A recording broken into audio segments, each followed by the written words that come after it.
And there are so many job descriptions and job titles, if you will, available in our industry that people don't even think about.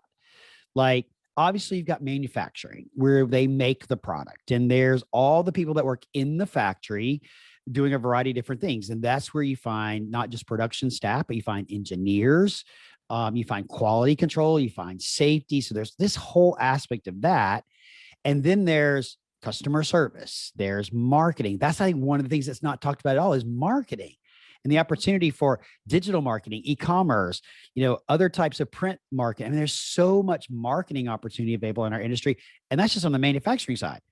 Let's forget it. Let's not even go to the distribution side where you've got, again, marketing, you've got customer service, you've got project management. I mean, you've got sales, both outbound and inbound. I mean, there's finance is another example. I mean, I think if we started listing all of the different opportunities, we'd have a really, really long list that are inside our industry and available for people to come join us. Yeah. And I think that's actually one of the unique selling propositions of the industry. It's almost like it's a little mini world where you can do anything, but that you're going to be working with other people who are passionate about design and great people. So it's sort of like you can get into the industry and you can even move around within the industry. I mean, members of our steering committee have said that, I started in sales and I moved over here.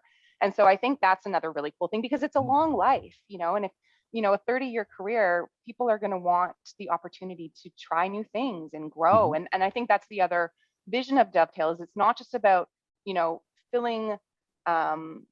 filling a hole and getting people into a pipeline. I think it's about ensuring that once they're in, that they're growing and developing and giving back to the industry, which is obviously hugely important for the industry, but it's also going to ensure sustainability over a long period of time.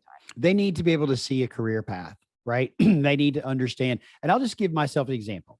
I started in dealer sales as an individual contributor.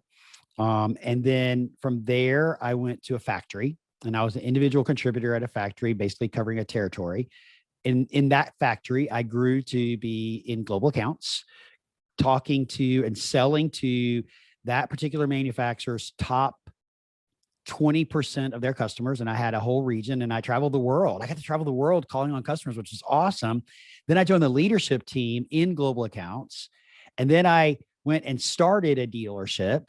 And then went to work for a small manufacturer and then joined a big manufacturer. And I stayed there for 10 years and rose to be a senior vice president, leading half the country in sales.